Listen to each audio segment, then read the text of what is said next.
ರಾಜೀವರೇ, ಕೇಂದ್ರದ ಸಚಿವರು ಶೋಭಕ್ಕ ಅವರೇ, ವೇದಿಕೆಯಲ್ಲಿರ್ತಕ್ಕಂಥ ಎಲ್ಲ ಶಾಸಕ ಮಿತ್ರರೇ, ಮಾಜಿ ಶಾಸಕರೇ, ಪಕ್ಷದ ಎಲ್ಲ ಮುಖಂಡರೇ, ಅಣ್ಣ ತಮ್ಮಂದ್ರೆ, ತಾಯಂದ್ರೆ, ಪತ್ರಿಕಾ ಮಾಧ್ಯಮದ ಮಿತ್ರರೇ, ಮಾನ್ಯ ಬಂಧುಗಳೇ, ಬಿಡದಿ ಪ್ರಾಂತ್ಯಕ್ಕೆ ದಯವಿಟ್ಟು ಗಲಾಟೆ ಮಾಡಬಾರದು. ಬಿಡದಿ ಪ್ರಾಂತ್ಯಕ್ಕೆ ನಾನು ಪ್ರತಿಪಕ್ಷದ ನಾಯಕರಾಗಿರ್ತಕ್ಕಂಥ ಅಶೋಕ್ ಅವರು, ಪಕ್ಷದ ಅಧ್ಯಕ್ಷರಾಗಿರ್ತಕ್ಕಂಥ ವಿಜಯೇಂದ್ರ ಅವರು, ನಾವೆಲ್ಲರೂ ಕೂಡ ಹಲವು ಬಾರಿ ಪ್ರತ್ಯಕ್ಷವಾಗಿ ಅಲ್ಲಿ ಭೇಟಿ ಮಾಡಿ ಅಲ್ಲಿನ ಸಮಸ್ಯೆಗಳನ್ನು ತಿಳ್ಕೊಂಡಿದ್ದೇವೆ. ಅಲ್ಲಿಯ ಹೋರಾಟದಲ್ಲಿ ಪಾಲ್ಗೊಂಡಿರ್ತಕ್ಕಂಥ ಹಲವು ಮಹಿಳೆಯರು, ರೈತ ಮುಖಂಡರು ಕೂಡ ಇವತ್ತು ಈ ಸಭೆಯಲ್ಲಿ ಹಾಜರಿದ್ದಾರೆ. ವಿಶೇಷ ಅಂದ್ರೆ ಬಹುಶಃ 100 ವರ್ಷಗಳು ತುಂಬುತ್ತಾ ಇರಬಹುದು ತಾಯಿಯವರಿಗೆ. 104 ವರ್ಷಗಳು ರೈತ ಮಹಿಳೆ ಈ ಹೋರಾಟಕ್ಕೆ ಬೆಂಬಲ ವ್ಯಕ್ತಪಡಿಸಿ ಬಂದಿದ್ದಾರೆ. ಇಲ್ಲಿ ನೋಡಿ ಕುಳಿತಿದ್ದಾರೆ. 104 ವರ್ಷಗಳು. ನಾವೆಷ್ಟು ವರ್ಷ ಇರ್ತೀವೋ ನಮಗೆ ಗೊತ್ತಿಲ್ಲ. ಆ ತಾಯಿ 104 ವರ್ಷ ಆದರೂ ಕೂಡ ಈ ಕಾಂಗ್ರೆಸ್ಸಿನ ದುಂಡಾವರ್ತಿಯ ವಿರುದ್ಧವಾಗಿ ನಾನು ಕೂಡ ಬರ್ತೇನೆ, ನಿಮ್ಮ ಜೊತೆಯಲ್ಲಿ ಇರ್ತೇನೆ ಅಂತ ಹೇಳಿ ನಮ್ಮ ಜೊತೆಯಲ್ಲಿ ಬಂದಿದ್ದಾರೆ. ಮಾನ್ಯ ಬಂಧುಗಳೇ, ನಾವು ಯಾವ ಟೌನ್ಶಿಪ್ನ ವಿರೋಧಿಗಳಲ್ಲ, ಇದು ಸ್ಪಷ್ಟಪಡಿಸ್ತೇವೆ. ಭಾರತೀಯ ಜನತಾ ಪಕ್ಷ ಈ ರಾಜ್ಯದಲ್ಲಿ ಅಲ್ಲಿಯೇ ಟೌನ್ಶಿಪ್ ಬರೋದಾದ್ರೆ ನಮ್ಮ ವಿರೋಧ ಇಲ್ಲ. ಯಾಕೆ ಅಂದ್ರೆ ರಾಜ್ಯ ಅಭಿವೃದ್ಧಿ ಆಗಬೇಕು. ಅದರ ರಾಜ್ಯ ಬರೀ ಬೆಂಗಳೂರು ಅಲ್ಲ. ಬೆಂಗಳೂರನ್ನೇ ಕಾಂಗ್ರೆಸ್ನವರು ರಾಜ್ಯ ಅನ್ಕೊಂಡಿದ್ದಾರೆ.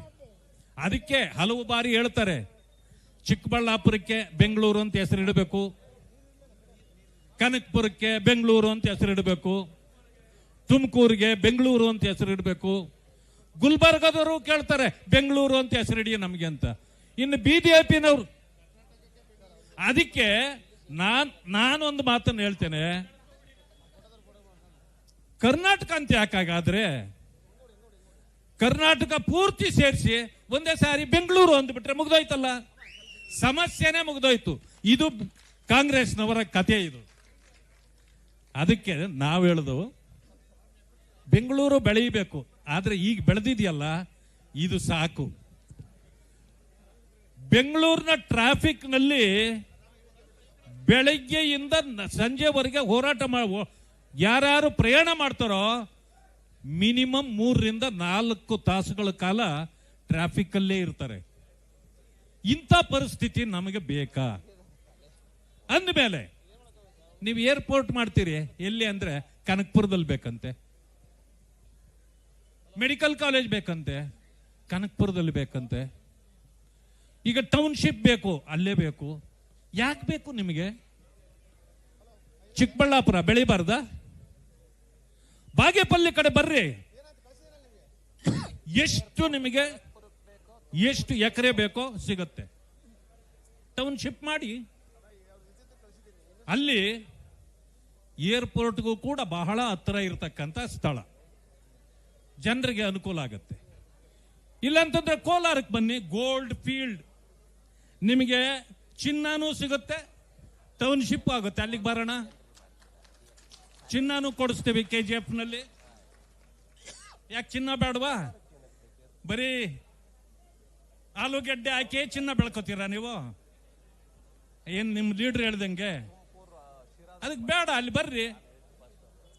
12,000 ಎಕರೆ ಸರ್ಕಾರಿ ಜಮೀನಿದೆ ಅಲ್ಲಿ, ಬನ್ನಿ ಮಾಡಿ. ಆ ಕಡೆಯಿಂದ ತಮಿಳುನಾಡಿನವರನ್ನು ಅಟ್ರಾಕ್ಟ್ ಮಾಡಬಹುದು. ಅಲ್ಲಿ ಟೌನ್ಶಿಪ್ ಆದ್ರೆ ಅಲ್ಲಿಯವರು ವ್ಯಾಪಾರಕ್ಕೆ ಬರ್ತಾರೆ. ಈಗ ಹೊಸೂರಾಗಿದೆ, ನಮ್ಮ ಆನೇಕಲ್ನವರೆಲ್ಲ ಅಲ್ಲಿ ಹೋಗ್ತಾರೆ ವ್ಯಾಪಾರ ಮಾಡ್ಬೇಕಂದ್ರೆ. ಯಾಕಂದ್ರೆ ಇಲ್ಲಿ ಟ್ರಾಫಿಕ್, ಈ ಕಂಜೆಷನ್ನು, ಅದರಿಂದ ಇಲ್ಲಿಗೆ ಬರಲ್ಲ. ಅದ್ರ ಬದಲು ನಾವು ಅಲ್ಲಿ ಹೋಗ್ತೀವಲ್ಲ, ಅದ್ರ ಬದಲಾಗಿ ಅವ್ರು ಇಲ್ಲಿ ಬರ್ತಾರೆ. ಅದಾಗ್ಲಿ. ಇಲ್ಲ ಅಂತಂದ್ರೆ ಬಾಗೇಪಲ್ಲಿ ಹತ್ರ ಮಾಡಿ, ಇಲ್ಲ ತುಮಕೂರಲ್ಲಿ ಮಾಡಿ. ಆದ್ರೆ ಬಿಡದಿ ಹತ್ರನೇ ಯಾಕೆ ಬೇಕು? ಮಾತೆತ್ತಿದ್ರೆ ಇದು ನಂದಲ್ಲ, ಇದು ಕುಮಾರಸ್ವಾಮಿ ಇದು. ಆದ್ರೆ ಕುಮಾರಸ್ವಾಮಿ ನಿಮಗೆ ಹಾಕ್ಬೇಕು? ಕುಮಾರಸ್ವಾಮಿ ಅವರು ಒಂದು ಕಾಲದಲ್ಲಿ ಯಾರೋ ಅವ್ರಿಗೂ ಹೇಳಿದ್ರು, ಅವ್ರಿಗೊಂದು ಐಡಿಯಾ ಬಂತು, ಏನೋ ನಮ್ಮೂರ ಪಕ್ಕದಲ್ಲಿ ಒಂದು ಟೌನ್ಶಿಪ್ ಮಾಡೋಣ ಅಂತೇಳಿ. ಇದು 20 ವರ್ಷದ ಹಿಂದಿನ ಕತೆ. ಆವತ್ತು ಇದೇ ರೈತರು ಯಾವುದೇ ಕಾರಣಕ್ಕೆ ನಮ್ಮ ಭೂಮಿಯನ್ನ ಕೊಡೋದಿಲ್ಲ ಅಂದ್ರು. ರೈತರನ್ನ ವಿರೋಧ ಮಾಡ್ಕೊಂಡು ನಾನೇನು ಮಾಡಲಿ ಅನ್ನೋ ಕಾರಣಕ್ಕೆ ಕುಮಾರಸ್ವಾಮಿ ಅವರು ಆವತ್ತೇ ಕೈ ಬಿಟ್ರು. ಕೈ ಬಿಟ್ಟ ಮೇಲೆ ಅಲ್ಲಿ ಟೌನ್ಶಿಪ್ನ ಪ್ರಶ್ನೆನೇ ಇರಲಿಲ್ಲ. ಇನ್ನೊಂದು ವಿಷಯ ಏನು ಅಂದ್ರೆ, ನೀವು ಮಲೆನಾಡು ನೋಡಿದ್ದೀರಿ. ಮಲೆನಾಡು ಅಂದ್ರೆ ಅದು ಹಾಸನದ ಅರ್ಧ ಭಾಗ, ಶಿವಮೊಗ್ಗ, ಚಿಕ್ಕಮಗಳೂರು, ಉಡುಪಿ ಮತ್ತು ಮಂಗಳೂರು, ಕೊಡಗು ಭಾಗಗಳು. ನೀವೇನಾದ್ರೂ ಬೆಂಗಳೂರು ಸುತ್ತ ಮಲೆನಾಡು ನೋಡ್ಬೇಕಂತಂದ್ರೆ ಬೈರಮಂಗಲಕ್ಕೆ ಹೋಗ್ಬೇಕು. ಬೈರಮಂಗಲದಲ್ಲಿ ಹೆಂಗಿದೆ ಅಂತಂದ್ರೆ ಅರ್ಧ ಎಕರೆ ಭೂಮಿಯೂ ಕೂಡ ಹಸಿರಿಲ್ಲದೆ ಇಲ್ಲವೇ ಇಲ್ಲ. ಅಂತ ಹಸಿರಿರ್ತಕ್ಕಂಥ ಭೂಮಿ, ಫಲವತ್ತಾದ ಭೂಮಿ, ಅದರಿಂದಲೇ ಕಿತ್ಕೊಳ್ಬೇಕು. ನೋಡಿ, ರೈತ ಮಕ್ಕಳು ಯಾರೇ ಆಗಿರ್ಲಿ, ರೈತರ ಮಕ್ಕಳ ಕಷ್ಟ, ರೈತರ ಕಷ್ಟ ರೈತರಿಗೆ ಮಾತ್ರ ಗೊತ್ತಾಗೋದು. ನಾನು ಅಂದ್ಕೊಂಡಿದ್ದೇನೆ, ಕೆಂಪೇಗೌಡರ ಮಗ ಶಿವಕುಮಾರ್ ಅವರು ರೈತರು ಅಂತ ನಾನು ಅಂದ್ಕೊಂಡಿದ್ದೇನೆ. ಅಂದಮೇಲೆ ರೈತರ ಕಷ್ಟ ಅವ್ರಿಗೆ ಅರ್ಥ ಆಗಲೇಬೇಕು. ಆದ್ರೆ ನೀವು ಕುಮಾರಸ್ವಾಮಿ ಅವರನ್ನ ಪದೇ ಪದೇ ಅವ್ರ ಹೆಸರು ಹೇಳಿ ಹೇಳಿ, ಅವ್ರು ಮಾಡಿದ್ದು ಅದಕ್ಕೆ ನಾನು ಮಾಡ್ತೀನಿ, ಯಾಕೆ ಅವ್ರು ಮಾಡಿದ್ದೆಲ್ಲ ನೀವು ಮಾಡ್ತೀರಾ? ಹೋಗ್ಲಿ, ಕುಮಾರಸ್ವಾಮಿ ಮಾಡಿದ್ದೆಲ್ಲ ನಾನು ಮಾಡ್ಲೇಬೇಕಂತೇಳಿ ಏನಾದ್ರೂ ಚಾಲೆಂಜ್ ಹಾಕೊಂಡಿದ್ದೀರಾ? ಆಯ್ತಪ್ಪ, ಒಂದು ಕೆಲಸ ಮಾಡು, ಒಂದು 20,000 ಕೋಟಿ ರೈತರು ಸಾಲ ಮನ್ನಾ ಮಾಡಿದ್ರು ಅವ್ರು, ಅದಾದ್ರೂ ಮಾಡಿಬಿಡು. ಯಾಕೆ ಅದು ಬರೋದಿಲ್ಲ ನಿಮಗೆ? ನನಗೆ ಮಾನ್ಯ ಮುಖ್ಯಮಂತ್ರಿಯವರಾದ ಡಿ ಕೆ ಶಿವಕುಮಾರನ್ನ ನಾನು ಟೀಕಿಸಬೇಕು ಅಂತ ಅನ್ಸಲ್ಲ ನನಗೆ. ಯಾಕೆ ಗೊತ್ತಾ? ಬಹುಕಾಲದಿಂದ ಮುಖ್ಯಮಂತ್ರಿ ಆಗಬೇಕು ಆಗಬೇಕು ಆಗಬೇಕು ಅಂತಂದ್ರೆ ಅದಕ್ಕೆ ನನಗೂ ಅಂತ ಕ್ಯೂರಿಯಾಸಿಟಿ ಇತ್ತು. ಇಷ್ಟೊಂದು ಹಠ ಹಿಡಿದಿದ್ದಾರೆ, ಏನೋ ಮನಸ್ಸಿನಲ್ಲಿ ಇದೆ ಸಾಧನೆ ಮಾಡ್ತಾರೆ ಅಂತ. ಆದ್ರೆ ಅವ್ರ ಕೈ ಹಾಕಿದ್ದೆಲ್ಲ ಫೇಲ್ಯೂರೇ. ನೀವು ನೋಡ್ತಾ ಬರ್ತಾ ಇರಿ. ನಮ್ಮ ಸರ್ಕಾರ ಇತ್ತು, ಯಡಿಯೂರಪ್ಪಾಜಿ ಅವರು ಮುಖ್ಯಮಂತ್ರಿ ಇದ್ರು. ಅದಾದ ನಂತರ ಬಸವರಾಜ ಬೊಮ್ಮಾಯಿ ಅವರು ಮುಖ್ಯಮಂತ್ರಿ ಆದ್ರು. ಏನ್ ನಮ್ಮ ಪಾಲಿಗೆ ಎಂತ ಸಂಕಷ್ಟ ಅಂದ್ರೆ, ಈ ಕರೋನಾ ಬಂದು ನಮ್ಮನ್ನು ಆವರಿಸ್ಬಿಟ್ಟಿತ್ತು. ಹಂಗಿದ್ರು ಕೂಡ ಇನ್ನೇನು ಚುನಾವಣೆ ಹತ್ರ ಬರ್ತದೆ, ಕರೋನಾ ಸಂದರ್ಭದಲ್ಲೂ ಕೂಡ ಮೇಕೆದಾಟು ಮೇಕೆದಾಟು ಮೇಕೆದಾಟು ಶುರು ಮಾಡಿದ್ರು. ಏನು ಯಾರ್ದು ಪರ್ಮಿಷನ್ ಬೇಕಾಗಿಲ್ಲ, ಎಲ್ಲಾ ಪರ್ಮಿಷನ್ ಆಗೋಗಿದೆ. ಮಾನ್ಯ ಬಸವರಾಜ ಬೊಮ್ಮಾಯಿ ಅವರೇ ಬಂದು ಪೂಜೆ ಮಾಡಿ, ಇಲ್ಲಾಂದ್ರೆ ನಾವು ಬಿಡಲ್ಲ ಅಂತ ಹೇಳಿ ಕನಕಪುರದ ಮೇಕೆದಾಟಿಂದ ಬೆಂಗಳೂರುವರೆಗೂ ಪಾದಯಾತ್ರೆ ಮಾಡಿದ್ರು. ನಮ್ಮ ನೀರು ನಮ್ಮ ಹಕ್ಕು, ನಮ್ಮ ನೀರು ನಮ್ಮ ಹಕ್ಕು. ಅಪ್ಪ, ಈಗಲೇ ಹೇಳ್ತೀನಿ, ನಿಜನೇ ಅದು, ನಮ್ಮ ನೀರು ನಮ್ಮ ಹಕ್ಕೆ. ಆದ್ರೆ ಒಂದೇಳಿ, ನಾವು ಅವತ್ತು ಕರೋನಾ ಸಂದರ್ಭನೋ ಪ್ರಾಬ್ಲಮ್ ಏನೋ ಇತ್ತೋ, ಪರ್ಮಿಷನ್ ಪ್ರಶ್ನೆ ಇರಲಿ. ಈಗ ಪರ್ಮಿಷನ್ನೇ ಬೇಡ ಅಂದ ನೀವು, ಇವತ್ತೇನಾಗಿದೆ ನಿಮಗೆ ರೋಗ? ನಿಮ್ಮದೇ ಸರ್ಕಾರ ಅಲ್ಲ. ಈಗ ಮೇಕೆ ದಾಟು ಹೇಳಪ್ಪ, ಯಾಕೆ ಅವತ್ತು ಮಾತ್ರ ಮೇಕೆ ದಾಟು, ಇವಾಗ ದಾಟಲ್ವಾ ಮೇಕೆ? ಯಾಕೆ ಇವತ್ತು ಮೇಕೆ ದಾಟೋದು ನಿಲ್ಸ್ಬಿಡ್ತಾ? ಟಗರು ನೋಡಿ, ಇಂಥ ಸೊಬೂಬುಗಳನ್ನ ಹೇಳೋದನ್ನೆಲ್ಲ ಬಿಡ್ರಿ. ಸುಳ್ಳುಗಳನ್ನ ಹೇಳಿ ಏನೂ ಸಾಧನೆ ಮಾಡಕ್ ಆಗೋದಿಲ್ಲ. ನಿಮ್ಮ ಮೇಲೆ ಮೇಕೆ ಮೇಕೆ ಟಗರ್ ಹೊಟ್ಟೋಯ್ತು ಆ ಕಡೆ. ಈಗ ನಮ್ಮ ಟಗರ್ ಇದೆ ಇಲ್ಲಿ, ನಮ್ಮ ಟಗರ್ ನೋಡಿ ಇಲ್ಲಿ ಪಕ್ಕದಲ್ಲಿ ಕೊಳ್ತದೆ. ಬಸವರಾಜು ಬೈರ್ತಿ ಬಸವರಾಜೇ ನಮ್ಮ ಟಗರು. ಈಗ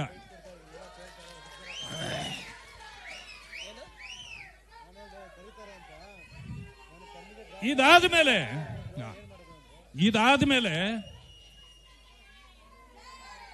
ಈಗ ನಾನು ಅಂದ್ಕೊಂಡಿದ್ದೆ ಇನ್ನೇನೋ ಮನಸ್ಸಿನಲ್ಲಿದೆ, ಮತ್ತೇನೋ ಮಾಡ್ತಾರೆ ಅಂತ.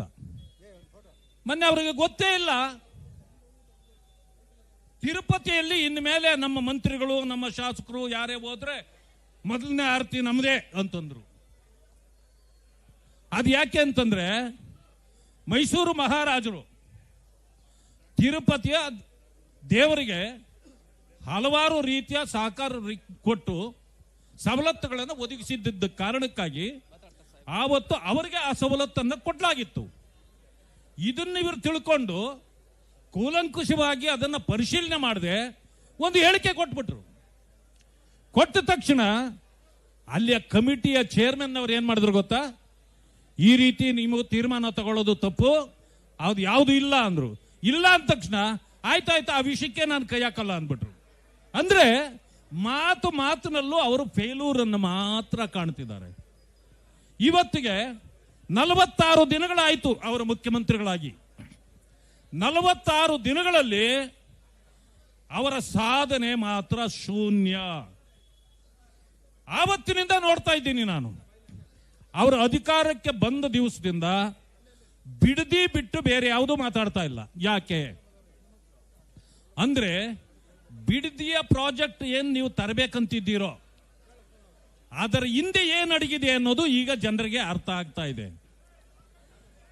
ರೈತರ ಹೆಸರಿನಲ್ಲಿ ನೀವು ಭೂಮಿಯನ್ನ ಕಬಳಿಸಿ ಇವತ್ತು ಆ ರೈತರನ್ನ ಹಸುಗಳಂತೆ ಮಾಡಿಕೊಂಡು ಆ ಹಸುಗಳಿಂದ ಹಾಲು ಕರೆದು ಅದನ್ನ ರಿಯಲ್ ಎಸ್ಟೇಟ್ನವರ ಹಣದಿಂದ ಹೆಪ್ಪಾಕಿ ಮೊಸರು ಮಾಡಿ ಕಾಂಗ್ರೆಸ್ ನಾಯಕರು ಅದನ್ನ ಬೆಣ್ಣೆ ತೆಗೆದು ಎಐಸಿಸಿ ಕಳಿಸಬೇಕಾಗಿದೆ. ಪಾಪ ಬೆಣ್ಣೆ ಹೋಗಬೇಕಾಗಿದೆ ಅವರಿಗೆ. ಆ ಕಾರಣದಿಂದ ರೈತರು ಒಪ್ಪುತ್ತಾ ಇಲ್ಲ. ಮಾನ್ಯ ಡಿ ಕೆ ಶಿವಕುಮಾರ್ ಅಲ್ಲಿ ಮತ್ತೊಂದು ಪ್ರಶ್ನೆ ಮಾಡಲಿಕ್ಕೆ ನಾನು ಬಯಸ್ತೇನೆ. ಮಾನ್ಯ ಡಿ ಕೆ ಶಿವಕುಮಾರ್ ಅವರೇ, 2006ರಲ್ಲಿ ಒಂದು ಪ್ರೊಸೀಡಿಂಗ್ಸ್ ಆಗತ್ತೆ. ಆ ಪ್ರೊಸೀಡಿಂಗ್ಸ್ ಅಲ್ಲಿ 9,000 ಚಿಲ್ಲರೆ ಎಕರೆ ಬಿಡದಿ ಏರಿಯಾದಲ್ಲಿ ಇದೆ ಅಕ್ವೈರ್ ಮಾಡಲಿಕ್ಕೆ. ಸರ್ಕಾರಿ ಜಮೀನು 2,725 ಎಕರೆ ಅಂತೇಳಿ ಆ ಪ್ರೊಸೀಡಿಂಗ್ ಅಲ್ಲೇ ಇದೆ. ಈಗ ನೀವೇನು ಅಕ್ವಿಜೇಷನ್ ಆಗ್ತಿದ್ದೀರಲ್ಲ, ಬರೀ 700 ಎಕರೆ ಮಾತ್ರ ಸರ್ಕಾರಿ ಜಮೀನು ಇದೆ ಅಂತ ಬಂದಿದೆ. 2,000 ಎಕರೆ ಎಲ್ಲೋಯ್ತು? ಇದು ಸರ್ಕಾರಿ ಜಾಗ. 2,000 ಎಕರೆಯನ್ನ ಕಾಂಗ್ರೆಸ್ನ ನಾಯಕರು ಸ್ಥಳೀಯವಾಗಿ ಯಾರ್ಯಾರಿದ್ದಾರೆ ನಿಮ್ಮ ಹಿಂಬಾಲಕರು ಸೇರಿದಂತೆ ಎಲ್ಲರ ಹೆಸರುಗಳಿಗೆ ಅದು ಈಗ ದಾಖಲಾತಿಗಳನ್ನು ತಿದ್ದಲಾಗಿದೆ. ಈ ಕಾರಣದಿಂದ ಈಗ ನೀವು 4 ಕೋಟಿ ರೂಪಾಯಿ 1 ಎಕರೆಗೆ ತೀರ್ಮಾನ ಮಾಡ್ತಾ ಇದ್ದೀರಿ ಅಂತ ಗೊತ್ತಾಗಿದೆ. 4 8,000 ಎಕರೆ, 8,000 ಕೋಟಿ ರೂಪಾಯಿ ಯಾರಿಗೆ ಬರುತ್ತೆ? ನಿಮ್ಮ ಹಿಂಬಾಲಕರಿಗೆ ಬರುತ್ತೆ. ಇದು ನಿಮ್ಮ ಚಿತಾವಣೆನಾ? ಇದು ಪ್ರಶ್ನೆಗೆ ನೀವು ಉತ್ತರ ಕೊಡಬಲ್ರ? ಈಗಾಗಲೇ ಪ್ರೊಸೀಡಿಂಗ್ಸ್ ಅಲ್ಲಿ ಇದ್ದ 2,725 ಎಕರೆ ಒಂದು ಸಮಯ ಈ ನೋಟಿಫಿಕೇಶನ್ ಜಾರಿಯಲ್ಲಿ ಇತ್ತು ಅಂತಾದ್ರೆ ಇದಕ್ಕೆ ದಾಖಲಾತಿಗಳು ಕೊಟ್ಟವರು ಯಾರು? ಈಗ ಅವರ ಮೇಲೆ ನಿಮ್ಮ ಕ್ರಮ ಏನು? ಇದು ಜನರಿಗೆ ತಿಳಿಸಿ ಮೊದಲು.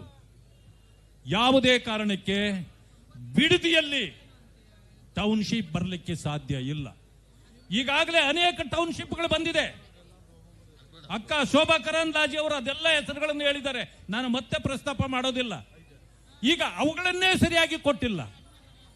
ಇಷ್ಟು ಮಾತ್ರ ಅಲ್ಲ, ಬೆಂಗಳೂರು ಸುತ್ತಲೂ ಕೂಡ 60,000 ಎಕರೆ ಭೂಮಿಯನ್ನ ಈಗಾಗಲೇ ಕಾಂಗ್ರೆಸ್ ಸರ್ಕಾರ ಗುಳುಂ ಮಾಡಲಿಕ್ಕೆ ಪ್ಲಾನ್ ಮಾಡ್ಕೊಂಡು ಕುಳಿತಿದ್ದಾರೆ. ಅದೇ ಮಾರ್ಗವಾಗಿ ಈಗಾಗಲೇ ಸೂರ್ಯ ಸಿಟಿ ಹೆಸರಿನಲ್ಲಿ ಆನೇಕಲ್ನಲ್ಲಿ ಸುಮಾರು 10,000 ಎಕರೆ ಅಲ್ಲಿಯೂ ಕೂಡ ನೋಟಿಫಿಕೇಶನ್ ಆಗಿದೆ. ಹೌಸಿಂಗ್ ಬೋರ್ಡ್ ಇರೋದು ಏನಕ್ಕೆ ಅಂತಂದ್ರೆ ಬಡವರಿಗೆ ಮನೆ ಕಟ್ಟಿಕೊಡ್ಲಿಕ್ಕೆ, ನಿವೇಶನ ಕೊಡ್ಲಿಕ್ಕೆ ಇದ್ರೆ ಇವರು ರೈತರ ಜಮೀನುಗಳನ್ನು ತಗೊಂಡು ಕ್ರಿಕೆಟ್ ಆಟಗಾರರಿಗೆ ಅಲ್ಲಿ ಸ್ಟೇಡಿಯಂ ಮಾಡ್ಲಿಕ್ಕೆ ಹೊರಟಿದ್ದಾರೆ. ನೀವು ಹೇಳ್ರಿ, ಇವತ್ತು ಸ್ಟೇಡಿಯಂ ಮಾಡಿದ್ರಿ, ಚಿನ್ನಸ್ವಾಮಿ ಸ್ಟೇಡಿಯಂನಲ್ಲಿ ನೀವು ಸೆಲೆಬ್ರೇಷನ್ ಮಾಡ್ಲಿಕ್ಕೆ ಹೋಗಿ RCBದು 11 ಜನ ಅಮಾಯಕರು ತೀರ್ಕೊಂಡು ಹೋದ್ರು. ಯಾಕೆ? ಇಲ್ಲಿ ಜನಸಂದಣಿ ಹೆಚ್ಚು ಅಂತೇಳಿ. ಅದೇ ಬೆಂಗಳೂರಿಗೆ ನೀವು ಇಂದಷ್ಟು ಜನರನ್ನ ಆಕರ್ಷಣೆ ಮಾಡತಕ್ಕಂಥ ಕೆಲಸವನ್ನ ಯಾಕೆ ಮಾಡ್ಲಿಕ್ಕೆ ಹೋಗ್ತಿದ್ದೀರಿ? ಅದರ ಬದಲಾಗಿ ತುಮಕೂರು ಕಡೆ ಮಾಡಿ, ಚಿಕ್ಕಬಳ್ಳಾಪುರ ಕಡೆ ಮಾಡಿ, ಮಂಡ್ಯ ಕಡೆ ಮಾಡಿ. ಇದರಿಂದಾಗಿ ಜನರು ಆ ಕಡೆ ಹೋಗ್ತಾರೆ. ಅದರಿಂದಾಗಿ ಇಲ್ಲಿ ಜನಸಂದಣಿ ಕಡಿಮೆ ಆಗ್ತದೆ ಅಂತಕ್ಕಂಥ ಮಾತನ್ನ ನಾನು ಹೇಳಲಿಕ್ಕೆ ಬರ್ತೇನೆ. ನನಗೆ ವಿಪರ್ಯಾಸದ ಒಂದು ಪ್ರಶ್ನೆ. ನಿನ್ನೆ ಪ್ರೆಸ್ ಕಾನ್ಫರೆನ್ಸ್ ಮಾಡುವಾಗ ಮಾನ್ಯ ಮುಖ್ಯಮಂತ್ರಿಗಳು ಒಂದು ಮಾತನ್ನ ಪದೇ ಪದೇ ಹೇಳಿದ್ದಾರೆ. ಅದೇನು ಗೊತ್ತಾ? ಎಲ್ಲರೂ ಸೇರಿ ನನ್ನನ್ನು ಜೈಲಿಗಟ್ಟಲಿಕ್ಕೆ ಎಲ್ಲ ಪ್ಲಾನ್ ಮಾಡಿಬಿಟ್ಟಿದ್ದಾರೆ ಅಂತ. ಶಿವಕುಮಾರಣ್ಣ, ಅದು ಯಾರು ನಿಮ್ಮನ್ನು ಜೈಲಿಗೆ ಕಳ್ಸಕ್ ಪ್ಲಾನ್ ಮಾಡಿರೋದು? ಸ್ವಲ್ಪ ಹೆಸರುಗಳು ಹೇಳ್ಬಿಡಿ, ನಾಳೆ ನಾನು ಅವ್ರನ್ನೂ ಕ್ರಾಸ್ ಚೆಕ್ ಮಾಡ್ಕೊಂಡ್ಬಿಡ್ತೀನಿ. ಯಾಕೆಂತಂದ್ರೆ 14 ಸೈಟ್ ನುಂಗಿದವರು ಜೈಲಿಗೆ ಹೋಗ್ಲಿಲ್ಲ. ಕೂತ್ಕೊಳ್ರಿ. ಏರ್ಪೋರ್ಟ್ ಹತ್ರ 5 ಎಕರೆ ಜಾಗ ನುಂಗಿದವರು ಜೈಲಿಗೆ ಹೋಗ್ಲಿಲ್ಲ. 187 ಕೋಟಿ ವಾಲ್ಮೀಕಿ ನಿಗಮದಲ್ಲಿ ನುಂಗಿದವರು ಜೈಲಿಗೆ ಹೋಗ್ಲಿಲ್ಲ. ರೀಡು ಮಾಡಿ 700ರಿಂದ 800 ಎಕರೆ ಜಮೀನ್ ರಿಯಲ್ ಎಸ್ಟೇಟ್ನವರು ಕೊಟ್ಟವರು ಜೈಲಿಗೆ ಹೋಗ್ಲಿಲ್ಲ. ಅಣ್ಣ, ರೈತರು ಜಮೀನ್ ನಾನು ತಗೊಳ್ಳಲ್ಲ ಬಿಡು, ಕುಮಾರಸ್ವಾಮಿನೂ ತಗೊಂಡಿಲ್ಲ, ನಾನು ತಗೊಳ್ಳಲ್ಲ ಅಂದ್ರೆ ನಿಮ್ಮನ್ನ ಯಾರು ಜೈಲಿಗೆ ಕಳಿಸ್ತಾರೆ ಹೇಳಿ? ಹೋಗ್ಲಿ ಹೇಳಿ. ಹಂಗೇನಾದ್ರೂ ಆದ್ರೆ ನಿಮ್ ಜೊತೆಯಲ್ಲಿ ನಾವು ಕೂಡ ಜೈಲಿಗೆ ಬಂದ್ಬಿಡ್ತೀವಿ. ನೀವು ಬಿಟ್ಬಿಡಿ ಇದನ್ನ.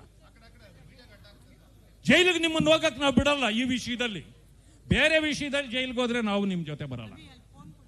ಅದು ನಿಮ್ಮಿಷ್ಟ. ಬಿಡದಿ ರೈತರ ಜಮೀನುಗಳನ್ನ ತಗೊಳ್ಳಲ್ಲ ಅಂದಿದ್ದ ವಿಷಯಕ್ಕೇನಾದ್ರೂ ನಿಮ್ಮನ್ನ ಯಾರಾದ್ರೂ ಜೈಲಿಗೆ ಹಾಕಿದ್ರೆ ನಾವಿಲ್ಲಿರೋ ಎಲ್ಲರೂ, ಯಡಿಯೂರಪ್ಪನವರು ಸೇರಿದಂತೆ, ನಿಮಗೆ ಸಪೋರ್ಟ್ಗೆ ನಾವೆಲ್ಲ ಬಂದ್ಬಿಡ್ತೀವಿ. ಹೇಳಿ.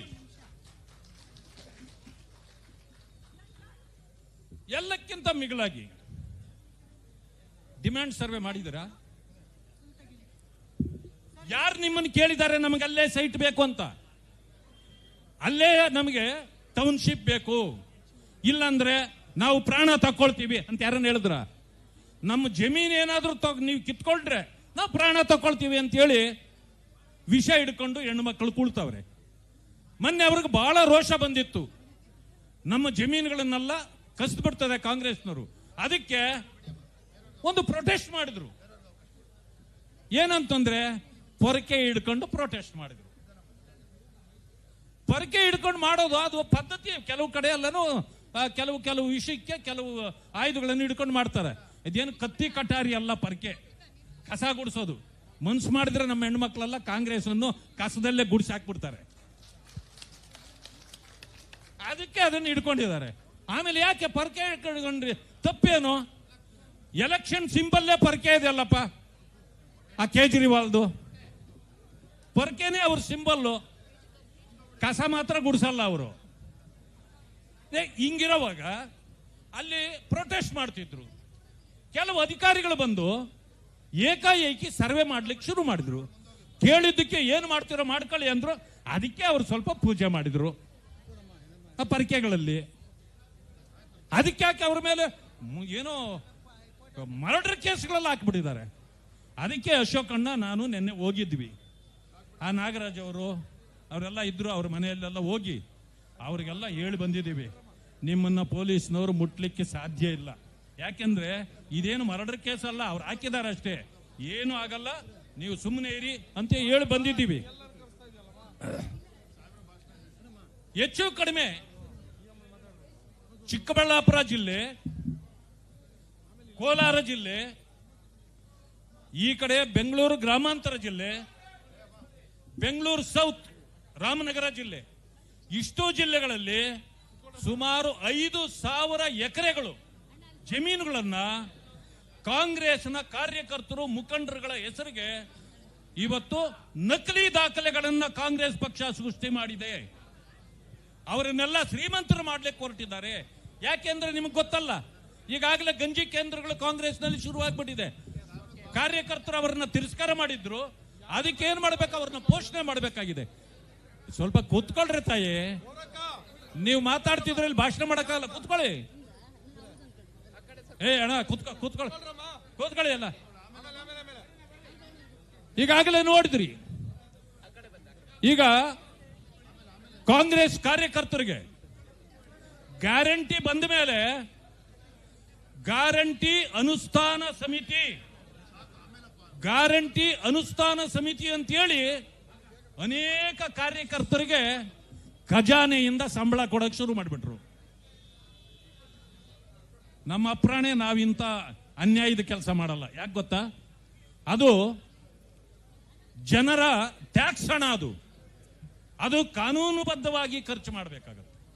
ಅದು ಏನಾಗಿದೆ, ಇವತ್ತು ಕಾಂಗ್ರೆಸ್ ಕಾರ್ಯಕರ್ತರನ್ನ ಸಾಕಣೆ ಮಾಡಲಿಕ್ಕೆ ಆ ಹಣ ಉಪಯೋಗ ಮಾಡ್ತಾ ಇದ್ದಾರೆ. ಈಗ ಇನ್ನೊಂದು ಮಾಡಿದ್ದಾರೆ, ಭಾರತ್ ಜೋಡೋ ಕಾರ್ಯಕ್ರಮ. ಅದು ಮಾಡಿದ್ದೇ ಫ್ರಾಡ್. ಭಾರತ್ ಜೋಡೋ ಏನು ಭಾರತ ಒಡೆದೋಗಿ ಕೂತಿಲ್ಲ. ಭಾರತ ಜೋಡ ಆಗೋಗಿದೆ, ಜೋಡಿಸಿ ಆಗಿದೆ. ಜೋಡಿಸಿ ಆದ್ಮೇಲೆ ಇನ್ಯಾವುದು ರಾಹುಲ್ ಗಾಂಧಿ ಜೋಡೋದು? ಅಂದಮೇಲೆ ಭಾರತ್ ಜೋಡೋ ಅನ್ನೋ ಕಾರ್ಯಕ್ರಮ ಏನಾದ್ರೂ ಕಾಂಗ್ರೆಸ್ನವ್ರು ಮಾಡೋದೇ ನಿಜ ಆದ್ರೆ ಅವ್ರು ಏನ್ ಮಾಡ್ಬೇಕಾಗಿತ್ತು? ಈಗಾಗಲೇ ಆಕ್ಯುಪೈಡ್ ಕಾಶ್ಮೀರ್ ಇದೆಯಲ್ಲ, ಅದನ್ನು ನಮ್ಮ ಜೊತೆಲಿ ತಂದು ಜೋಡಿಸಬೇಕಾಗಿತ್ತು. ಹಿಂದೆ ಯಾಕಪ್ಪ ತಪ್ಪು ಮಾಡಿಬಿಟ್ರಿ, ನೀವು ಬಿಟ್ಟೋಗ್ಬಿಟ್ಟಿದ್ದೀರಲ್ಲ? ಯಾಕಂದ್ರೆ ಬಹಳ ಪ್ರಿಯವಾದ ಪಾಕಿಸ್ತಾನ ಕಾಂಗ್ರೆಸ್ನವರಿಗೆ. ಆ ಪಾಕಿಸ್ತಾನನ್ನು ಜೋಡಿಸ್ತೀವಿ ಅಂತಾದ್ರೂ ಹೇಳಬೇಕಾಗಿತ್ತು. ಇಲ್ಲ ಅಂತಂದ್ರೆ ಆಫ್ಘಾನಿಸ್ತಾನ ತಂದು ಜೋಡಿಸ್ತೀವಿ ಅಂತ ಹೇಳಬೇಕಾಗಿತ್ತು. ಇಲ್ಲ ಅಂತಂದ್ರೆ ಬಾಂಗ್ಲಾದೇಶನ ತಂದು ಜೋಡಿಸ್ತೀವಿ. ಅದು ಜೋಡೋ. ಇದು ಜೋಡೋ ಅಲ್ಲ, ಇದು ತೋಡೋ. ಪ್ರತಿದಿನ ಕಾಂಗ್ರೆಸ್ನವರು ಭಾರತ್ ತೋಡೋ ಕಾರ್ಯಕ್ರಮ ಮಾಡ್ತಾ ಇರೋದು. ಆದ್ರೆ